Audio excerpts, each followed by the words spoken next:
Rachel? We are live on Facebook.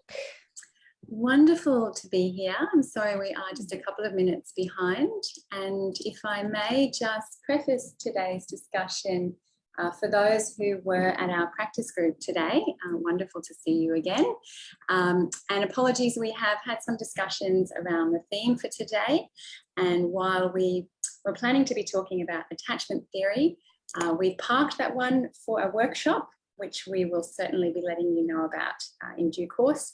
And today's theme is actually what it is to be holding space for ourselves and for each other. So we are very privileged to have you with us today, Dr. Rachel, because this is what you do pretty much day in and day out for your clients. And I'm sure you would have many strategies for how to make sure that you're holding space without being drained yourself. So that's why the theme of today is holding space for ourselves, what that actually is, and holding space for others, what that really means. And before I pass over to you, Rachel, I just wanted to mention that this is a question that has been raised on the North Brisbane Psychologists Facebook page, a request for strategies around how to make sure that we do not take on someone else's pain. And we have heard this theme come up in our workshops and even on the retreat, this kind of thinking that if someone is sharing pain, that we can be depleted or drained by that experience. What is your top of mind thoughts on this topic, Dr. Rachel? Yeah, well, I thank you, Alexis. I mean, you said that this is something that I do regularly in my work, and I imagine that's also true for you. It is, very much. Yeah, thanks. Yeah. So I think that's for both of us. Our job involves holding space for other people's pain or suffering. And, you know, the more that, if that's kind of part of your job, then the more you do it, I guess the more intuitively you learn to, you know, we spoke about boundaries a couple of weeks ago on one of our Sunday lives. And the better we get over time, if this is our work, at managing boundaries. And I'm looking at the post that we put up this morning on holding space for ourselves and others. Observing without judgment is right in the middle, which fits with our nonviolent communication. Very much. Yes. And the other one that really stands out to me when I'm thinking about this topic on that meme is refraining from the fix-it mode. And there's, we were talking at the retreat this morning about how we could easily be sitting, you know, in a compassionate space, but with a secret judgment or demand or jackal in the background that's going, and now you have to get better. This has to change. Or you need to, you know, understand what I'm saying. Sometimes there's like a secret demand that the other person change because we genuinely want to help and we want to fix it. But unfortunately, that desire to help and fix it can get in the way of holding space and just being with somebody in it, with them in it, and accepting things as they are. And so I find that this is, you know, not always what my clients come to me with, but often they're in pain, they're in grief of some kind. And the first step for me is often to just be with them in it and manage my own mental tendencies to want to fix it, change it, help them, which is funny because I'm a helping professional, and yet I need to manage my own impulses to jump in and help, because sometimes that can look like giving advice and the person may not be ready for advice or suggestions or strategies. So the empathy piece is the holding space piece, is the acceptance of what is for now. And there's some sort of spaciousness and relaxation required. Yes, I love that you've emphasized the word observing, and I've noticed this as a theme in our conversations. Actually, it seems to be almost an underlying theme to many different psychological approaches, that observing actually changes the outcome. And there has been some interesting research done in this area to show that when an experiment is being observed by a scientist, the outcome differs from an experiment that takes place without observation. So that would probably have to be the number one technique across a whole range of approaches, and certainly when it comes to holding space, the power of observation. I think it's easy to forget how simple and powerful that can be. Yes, I absolutely agree. And somebody, you probably remember this from this morning, Alexis, somebody at our practice group this morning mentioned an exercise that we facilitated on the last retreat, which was a simple eye gazing exercise.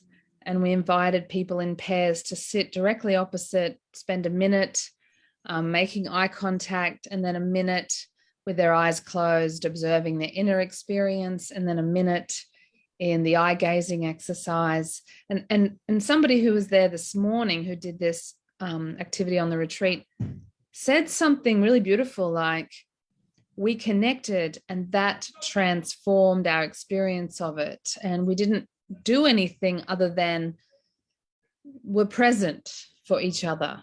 They were just holding space for each other silently. And I think you're right, Alexis, the power of just our presence, of our own regulated nervous system, our attention and our presence is so much more powerful than most of us realize. We take it for granted, we minimize it, but it's powerful. Right. And yes, I'm so glad you raised that from this morning, because it was really powerful for one of the participants to raise that in relation to observation and how transformative observation can be. But it was particularly powerful because we had the second participant also there, the participant who had engaged in the eye gazing, to confirm that there was connection, you know, so for them both to have experienced some kind of transformation, that was a very beautiful confirmation. Yeah, it really was. And my experience in groups and on retreats, even just of the simple kind of eye gazing exercises, which really is about presence, attention, and holding space. Which brings to mind, Rachel, the tangible experience of presence. Yes. Because it's fairly new to the sphere of psychology. I mean, relatively, I think it was probably in the early 200s that Kabat-Zinn did a lot of work, John Kabat-Zinn, to bring mindfulness from a contemplative space into the neuroscientific space, and then into the psychological space. Yep. But that's relatively new. You know, even 20 years is not long that we've even had an understanding of what presence is. I'd love to hear what presence is for you, and how you experience presence in your day, whether it's with your family or with your clients, or even with yourself. What is your experience of presence? It's such a great question, and I'd love to turn it back on you once I've had my turn. And, you know, as I feel a bit vulnerable sharing this, but as I reflect on your question, I realize, and I've had feedback from my partner and my family, that it's possible. They've pointed out to me it's possible that I give better quality attention and presence to my clients sometimes than I do to them. And I suspect that what happens is with different contexts and different relationships, we may vary ourselves on a continuum from giving good attention and presence, to others, and maybe less to people, we are prone to taking for granted a little bit because we have such a secure attachment with them that it's very easy when you have a very secure relationship to just assume that they know that you love them and you'll always be there for them. And, a lot of my clients report this kind of phenomenon of taking for granted. And then right on the other end of the continuum, presence for ourselves, that's something that many people never do. So yeah, your question's making me kind of think, how do I hold space for clients? How do I hold space for my family? And how do I hold space for myself? And what's Yeah. occurring to me as you're speaking is that presence may take many different forms. Yeah. I know my partner talks about a very subtle presence. And for me, presence is tangible. I can feel it. Yeah. So but I'm wondering whether perhaps there are different types of presence, and that the presence that you have with your family may be a different kind of presence. I'm interested, if it's more of a kind of an awareness, over the long haul. Yeah. What you're saying makes me think of the love languages, which is just a really simple, neat little theory that has stood the test of time, that the type of attention and presence and behaviors from people we love will kind of leave us feeling more or less cared for.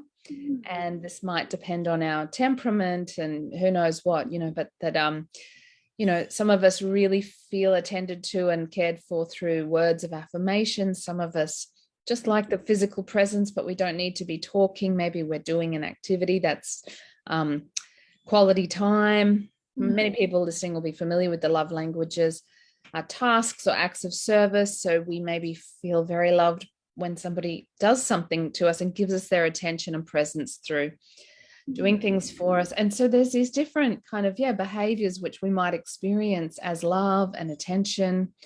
So that's one of the things that comes to mind. My top love language is words of affirmation, followed by touch. So I'm probably in a good job. I like to give and receive care and attention through talking, which may be why it's much easier for me to do that in my work, and a bit more of a struggle with my partner who, my story is he might be sitting there thinking, just Rachel, just shut up. No, that's just a story I tell myself. He never says that. And the 5 love languages are very valuable, but my sense is that presence is something much more granular. And I think these are helpful to recognize that there are avenues to show attention. But I think presence, when I hear the word, reminds me very much of the birthing context. And having worked with many couples over the years, it's those who've done really some mindfulness, which is really presence with ourselves. Turning our attention. In fact, I was sharing this with a client only yesterday. Turning our attention, turning our own gaze to look at ourselves from all angles, really. That is a form of presence with ourselves, holding ourselves.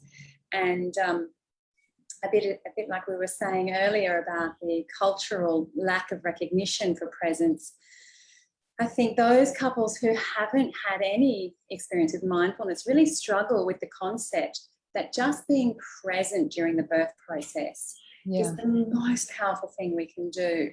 And for a woman giving birth, her partner's presence is extremely tangible. I often joke about the birth of my daughter when my husband at the time left the room to check the football results. And those surges, those contractions were the toughest of all of them because I didn't have his presence. That was the difference.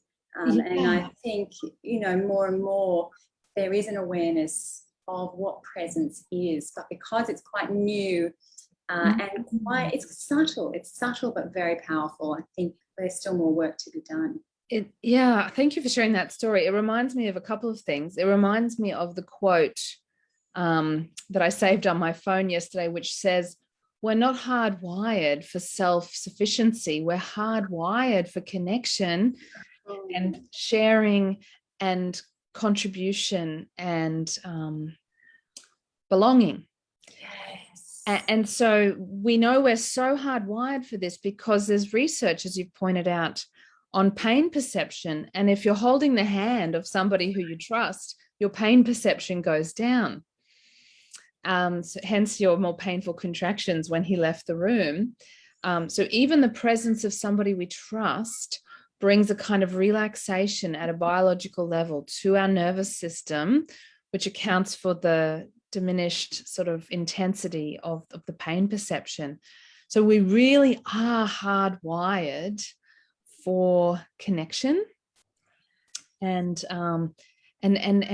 just that physical presence in itself is the connection so often, right? Yeah. Yes, and it takes the onus of, as you were saying earlier, having to fix, which I think as we're speaking, it's coming to my understanding that the feeling of being drained after being with someone who's been experiencing strong emotion or sharing a big story, the feeling of being, if I'm drained afterwards, it's because I haven't been present. Presence doesn't take energy. In fact, presence just is.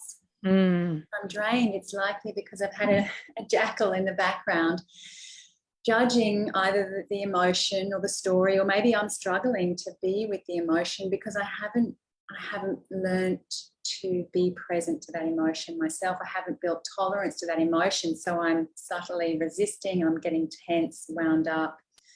I think different presence. I think that's an excellent point. You know, when I was first starting out as a therapist, some of the simple self-talk that I had to do that helped me was if someone was very, very sad and crying heavily in my office, it would help me if I would just say to myself, it sounds so funny to say it out loud, you know, sadness is not terrible. I would talk to myself silently. Sadness is important. Grieving is important. You know, anger is okay. You know, if someone was getting really angry, I just say, this is an emotion. It's human. It will pass. You know, I'd have to kind of coach myself through the experience of being present to strong emotions in others so that I wouldn't, by talking to myself in this way, I wouldn't catch the emotion to the same degree. You know, of course, if I see someone who's very sad, it brings up sadness for me because I'm a human being who's got mirror neurons and I'm hardwired for empathy. If someone's very, very angry in my office, I might feel a little bit nervous. You know, very nervous if it's directed towards me, and a little nervous even if it's about somebody else. If someone's very anxious, I might notice I'm starting to, you know, feel a little bit of physical tension myself. So I think there's different levels that we can attend to ourselves when holding space for others. You know, we can talk to ourselves, which is very important, and remind ourselves, you know, this is this emotion. Having words for our feelings is super helpful. It's such an old chestnut, you know, having the feelings list. But name it to tame it is what we say, you know, in cognitive therapy. If I know what the feeling is, it's anger, it's frustration, it's anxiety, it's sadness, it's something else, tiredness. Well, that's, you know, that's okay. These are feelings that we all know. So already I start to calm myself down. And then, yeah, I notice what's been stimulated in my system. And as you say, this is the mindfulness on our own experience. And sometimes I deliberately make a decision to put some of my attention out there to the other person and bring some of my attention to my breath and to my body. because the tendency might be, because, vigilance and scanning, the tendency might be to put all of my attention on the other person, and all of my thoughts on what do I do? How do I fix it? What's going to happen in the future? And all my attention is going to my thoughts and to kind of this scanning the room and the person for what's going on for them. And I'm ignoring my own breath. I'm ignoring my own body, my own feelings. And so therefore, of course, I'm ignoring my own needs. So this leads us as a perfect segue to strategies that people can use in their daily lives.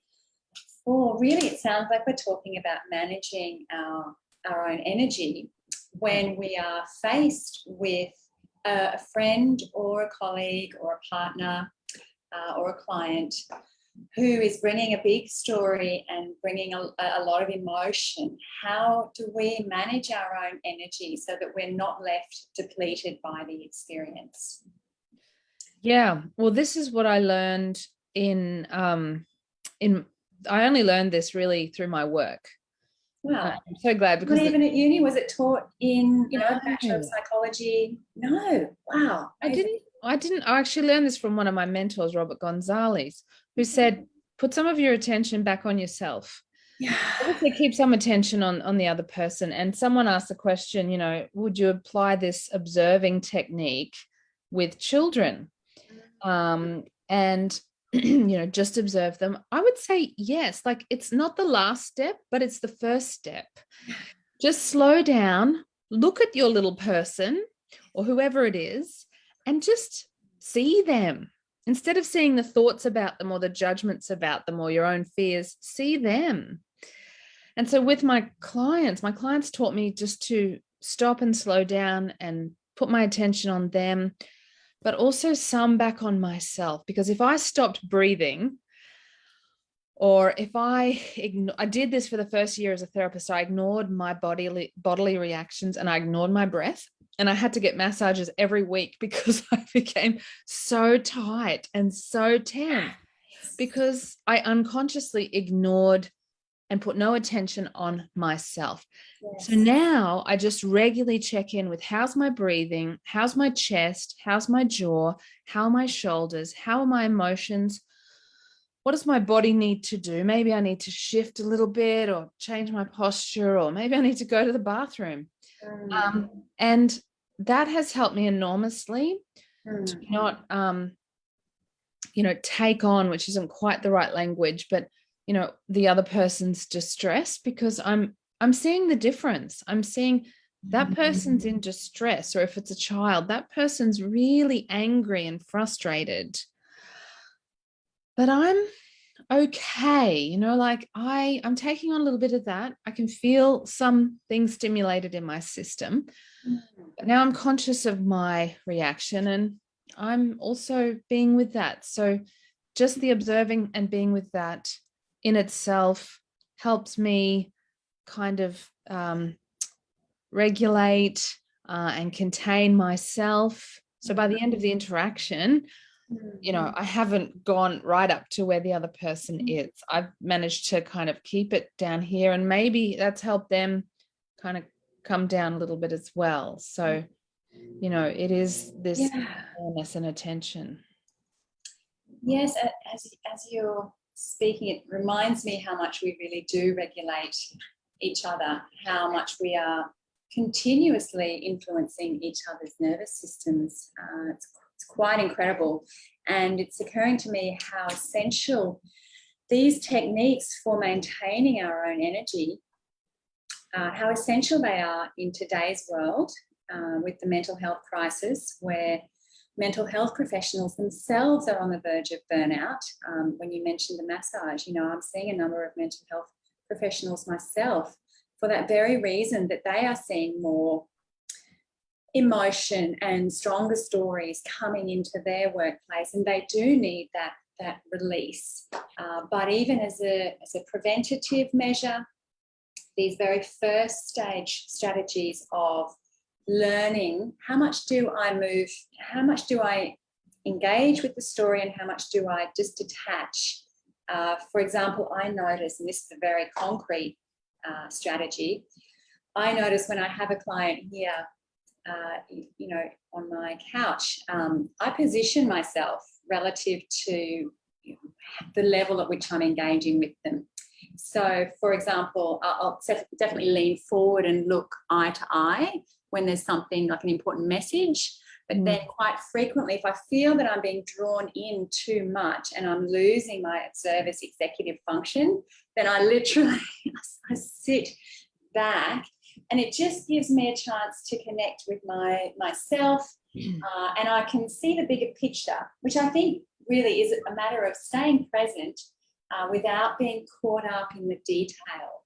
Yes. So, yeah, as you were talking earlier about, a client in your room who might be having anger, for example, it's occurring to me that it's not so much a matter of taking on as being absorbed and losing my sense of self.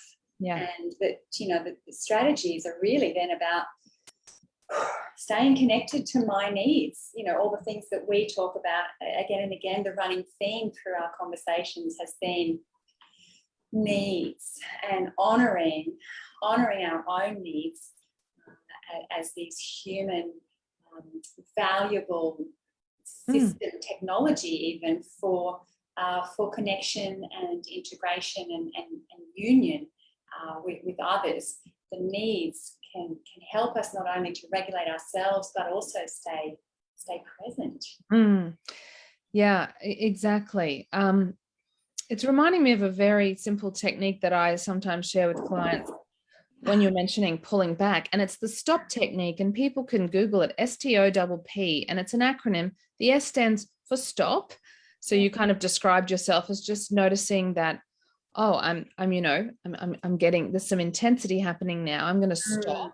T is take a breath into your belly. The O is observe. Observe what's happening in here, observe what's happening out there. The first P in the double P of stop is pull back. So zoom out, and just kind of see, like what's going on here, and, get a bit of a helicopter view. So you're not too granular, it's easy to get caught up in the detail unnecessarily. So pull back. And the second P in stop is practice what works, or put in perspective. So it might be asking yourself, what's most important here? Or what do I want to do next? Or, whose responsibility is this? What are my options? So it's pretty general, but and when I do this stop process with myself, and I visualize a stop sign sometimes, if I kind of see I need to stop and pause and slow down, just like you put your foot on the brake in the car so you don't have a crash. I do more of this self-talk. So another self-talk piece that I sometimes do is, if I feel the impulse to fix it or rescue someone or make it right or explain myself or something that's fear-based, I say to myself, I don't have to take responsibility. I don't have to hold myself responsible for this person's feelings. And indeed, the paradox is, if I hold myself responsible for somebody else's feelings, I actually reduce compassion. Compassion requires a healthy detachment. And so when I hold myself responsible for your feelings, then I feel guilty or resentful or tired. And that actually can block compassion. So this healthy detachment of holding space, being present while not holding myself responsible for the other person's feelings, that's actually a compassionate thing to do. I don't have to fix it. I just need to be with them in it. Other people's feelings might be triggered by me, but I'm not the cause. And if I can hold that consciousness, that awareness, then I can sometimes find the presence to hear my partner's feelings, someone else's feelings, without all this shame and guilt coming up, and just kind of like soothe myself enough through this self-talk to be able to acknowledge feelings without feeling responsible for everybody's feelings all the time. It's such a practice, right? It's not always easy. Yes, I'm sure many mothers will value hearing that they're not responsible for others' feelings. And you're right, it is a practice. These are all lifelong practices. Yeah. Which brings to mind the practice that you shared today, which is entirely relevant to this conversation, Rach, about the external versus the internal awareness. It reminds me of a practice I used to teach at the State Library. I ran yoga for mothers and children for a number of years, and I found that the parents really appreciated being given permission to, almost on a sliding scale, attend to their child 10%, if the child was generally happy, so they could focus on their own bodies, their own breathing, and then have permission equally to focus on themselves 10% if the child came to them and they needed to attend. They could just keep 10% of their awareness, perhaps on the feet on the ground, or perhaps just to the posture. And that became then a sliding scale. So that might be that, okay, well, 80% right now, 20% I just need to keep an eye because you might fall down that stair, but 80% I can still be here, and I can soothe and regulate, and that will probably improve the outcome. But that was a powerful thing you taught this morning in the practice group. Well, and I really like kind of quantifying it. It's an approximation, right? But yeah. 50-50, 80-20. And Kirsten Louise has in the comments said, I'm a special needs teacher. I'm always putting other people's needs before my own. So Kirsten, if you're still listening, I wonder if this is something you could work with, is becoming conscious of your own attention and pay attention to where you're paying attention, because my suspicion would be you're putting 100% of your attention on your students and 0% on yourself. And therefore you're not noticing when your body tenses up. You're not noticing when your breathing becomes shallow. Maybe you're not even noticing when you need to go to the bathroom. Yes. And that might be okay for a very short period of time, but in the long run, we pay the price for dissociating from our own physical and emotional needs. So I wonder if, Kirsten, you could respond in the comments about whether you think this might be helpful to become more conscious of putting some of your attention back on yourself, even as you're observing or interacting with your students. What do you think about that? I think that's a wonderful suggestion, Rachel. And I'm sure those in helping professions, are inclined to almost a self-sacrificing kind of mentality. And I know that in our Western culture, this self-sacrifice runs deep. And I think that is another conversation for us, because increasingly I see that self-sacrifice is unsustainable and really doesn't help anybody.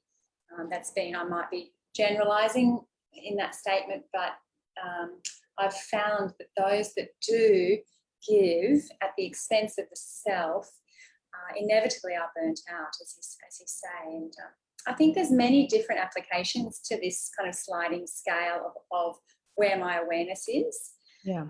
Thinking about those parents that are working from home and juggling, a business call with a child's needs, especially, under the circumstances where some places are still homeschooling, and to be aware of where my awareness is, even, okay, so I might need to say, excuse me as I shift from 100%, and then there's this kind of segue to my child 100%, and then, I'm segueing back. But even just to have that awareness of that shifting in focus, and then maybe I can take a moment to step back for myself, even fleetingly, but if I can reclaim that moment, what an empowering position that is, rather than feeling like I'm not doing any of them fully. I'm just skimping on my needs, my child's needs, and my colleagues' needs. Yes. Yeah, control, I think, is key when it comes to this energetic moderation, regulation, self-regulation. So Kirsten's mentioned that she's got ADHD, which, I love working with ADHD clients actually, because so much of the struggles when you have ADHD is about managing your attention. And one of the strategies that I suggest to my clients, this is going to sound really weird, but I use it when I'm really anxious or really tired. And it really kind of helps me manage my attention. And like I'll say to myself, I'll be walking towards my office door and I'll say to myself, I'm walking. And now I'm getting out my keys. And now I'm unlocking the door. And now I'm going into my office. And then I'm going to put my bag down. And then I'm going to put water in the kettle. And then I'm going to make myself a cup of tea. And I'm actually telling myself what I'm doing or what I'm about to do as a way of managing and directing my attention if my capacity for attending has become diminished through stress or tiredness. And I find that, and then I say to myself, today my intention, because intention for use of our attention is really helpful. I say to myself sometimes, my intention today is to watch my breathing and relax my shoulders, or belly breathe and smile. Something really simple that puts my attention and sets my intention in such a way that I focus my awareness, my attention on what matters most. And I've learned the hard way that one of the things that matters is my own mental health and sustainability, if I don't want to burn out. And so talking to myself in this way that makes everything really explicit about what I'm attending to, it's quite helpful sometimes. You should try. I love that you shared that. You shared it on retreat, and I have used it since then. You gave it in response to the question of how do we manage the morning madness. And I've used it during morning madness. It's been very helpful. So very nice to see some familiar names in the house. Any other questions? Would it be fair to say we can be consciously present and then we are unconsciously present with our loved ones? Oh, so if we're being consciously present with clients and unconsciously present. Oh, okay. So this is Mia Mount is talking about what we were speaking of earlier, about perhaps presence come in different forms. But is it really presence if it's unconscious? What do you think? Can we be unconsciously present? Unconsciously present, that to me sounds like an awareness. I have an awareness. And yes, I suppose there would be some presence. Unconsciously I'm present of my neighbours. I don't know. I'm interested in that. I haven't given that a lot of thought, whether we can be unconsciously present. What are your thoughts, Rach? I think the mind is always scanning unconsciously, and this is where new novel, sounds or sensations will grab our attention. But I think what we're talking about here is a more conscious, it's the executive function stuff, right? So it's conscious, it's deliberate, it's deliberate. I want to be with this person in their suffering. I'm holding space, or I'm doing that for myself. And I was really, my attention was caught by Mia's second part of her comment, which is, how can we be more conscious of being present or holding space without going into hyperdrive and becoming anxious or quite self-critical? What I suspect is going on there in that scenario you've painted, Mia, is you're really intending to be very deliberately present for the other person, and your attention is getting hijacked, which is what happens, by anxious thoughts. You mentioned self-critical. So what's going on also is all this inner dialogue about, oh, I'm not good enough, I'm not doing enough, I should be able to fix this, what's wrong with me, blah, blah, blah, like this is too much, I can't handle it, all of that's sort of anxious, stressful self-talk. So notice that's normal, human, habitual stuff, your first thought is not your responsibility. I often say to my clients, but your second thought is, because the first thought is the intrusive thought that says, you're not good enough. You can't handle this. You're not doing enough. Blah, blah, blah. You know, this is too much for you. That's your first thought. It's intrusive. It's automatic. Make your second thought deliberate and intentional. This is self-compassion, right? You might say, Mia, it's okay. You're doing enough. You just have to sit still, just listen longer, take a breath. You know, being here is enough. Or something that is going to quieten down your inner critic, quieten down your anxiety, and actually help you do the thing you want to do, which is be present, hold space. So there's parallel processes going on here. So anything where there's parallel processes takes practice. Good question, though. Yes, and I think that is likely to be a common experience for people when they're practicing presence, that they become aware of the chatter that's actually there all the time. And this happens very often in this space, that the first experience of meditation is one of busyness, because that busyness is there all the time, but we're distracting ourselves from it.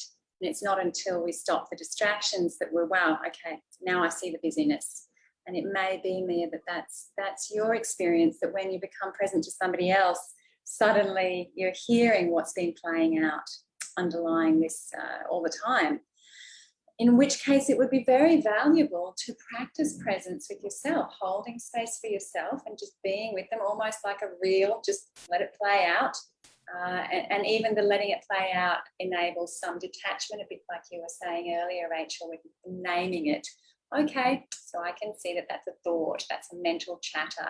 Even very broadly can help us to create some separation and have a direct experience of presence, real presence. Yeah, and it's interesting. Yes, I agree with you. And it's interesting that, you know, we can often have compassion for others and bring an intention to hold them with compassion, but we're not holding ourselves with compassion. And I'll tell you a quick story. Early on in my work as a therapist, my former business partner had this giant angel statue, which at first I found quite garish, and it was the Archangel David with these giant wings, and he was like literally about 75 centimeters high, this statue, and it was sort of behind my therapist's chair. And it wasn't mine. She loved it, and I didn't like it at all. But then I had and so I kind of would apologize for this statue sometimes. I was like, you know, it's the Archangel Michael, and he has a sword to cut through delusion and wings of love and all this. But I kind of thought it was like, I don't know. I had a lot of judgments about it. And then I had a colleague say to me on an MVC retreat who did mental health work also. She said, I realized that we have to hold our client and ourselves in universal love at all times. And it was that one sentence, hold your client and yourself in universal love at all times. And I thought of this, I was out of town, but I thought the angel made sense. And suddenly I thought of this angel with these massive wings. That's and I thought, now I'm gonna, every time I'm aware that this angel statue's behind me, but now he's holding us both with his two wings in universal love. And then I came to love the statue. So I never forgot that. That helped me tremendously, both with my children, my friends, my partner, and my clients. Is the same love and compassion I want to extend to them, I have to extend to myself, or it's not going to work in the long run. I love that image to close because the practice that we continue to end with, again, I'm just starting to see these themes in our connection. We seem to start with observation and we frequently close with compassionate embracing as a kind of a landing point. And that is the perfect description that garish angel I love it. We do talk frequently on our workshops about compassionate embracing, and it's an actual experience. It's not a theory. It's something that we do, and it starts with ourselves, and then we can extend it to others. And I think it summarizes what it is to hold space, and I think it encompasses all the strategies that we've spoken about tonight around presence being observation in contrast to fix it. It encapsulates this ability to control the percentage of my awareness. That is a form of compassionate embracing. If I'm giving myself 20%, even as I'm attending to my children 80%. I believe that compassionate embracing is also very relevant to intention, as you were saying. It underlies what you were saying earlier about, now I'm talking to Rachel, and now I'm putting my pen down, and now I'm aware of our listeners. And that self-talk, I think that compassionate embracing really does summarize all of the strategies that we teach, in fact, increasingly. I'm giving lots of generalizations tonight, but I hope... No, I agree. I tend to agree with you. Okay. Yeah, great. I think that this is a compassionate embracing practice. With everything that we're sharing and everything, all the processes are that, they are that. Yeah, they are that. Yeah. So speaking of processes and the work that we share and love to share in the world, I wonder if I can speak about our workshop series. Please take it away. Then I'll probably have to go and compassionately embrace the cooking of the dinner.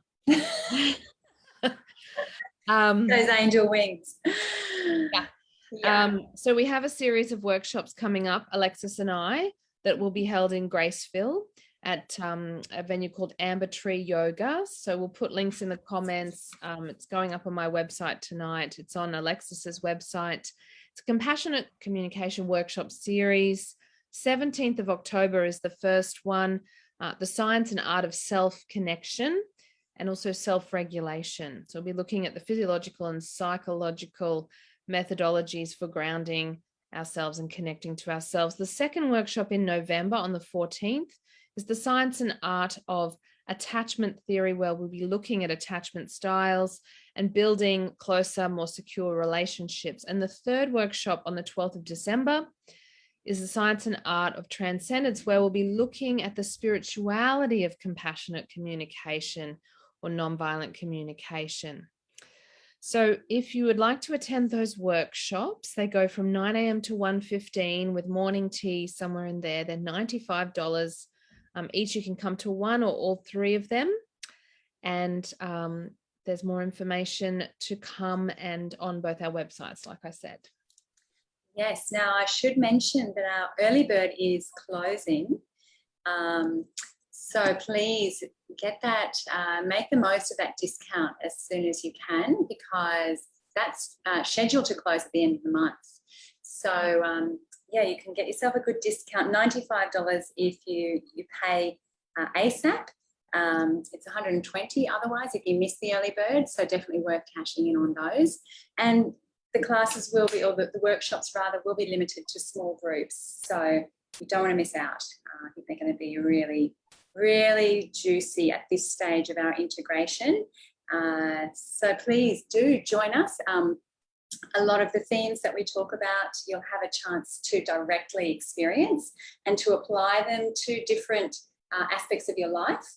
So we'll be using a lot of examples, as you were saying earlier today, Rach. This is what we know is the way that we learn as adults, is through application to different aspects of our lives. And you'll have enough direct experience within those few hours to then take that home with you and see it transform. All the practices that we teach are aimed at positive transformation. Moving in the direction of your choosing. Yes. Yeah, no, I can't wait. I'm looking forward to them. And I'll put a link to the booking page for the workshops in the comments in a moment when we sign off. Yeah. Yes, it's just onenaturaltherapies.com.au/workshop. Yeah. Yeah. I just found the link, so I'll put it in the Oh, comment. great. And thank you so much for everybody who tuned in and asked good questions. I'll answer any other questions in the comments in writing. Wonderful. Thank you for an engaging conversation, Dr. Rachel. I'm always very fueled and inspired, and I always take away very practical tips. So enjoy your evening, and everyone at home, we look forward to seeing you same time next Sunday, live at 5. Thank you, Dr. Alexis. My pleasure, darling. Good night, everybody. Bye. Thank you, everyone. Bye.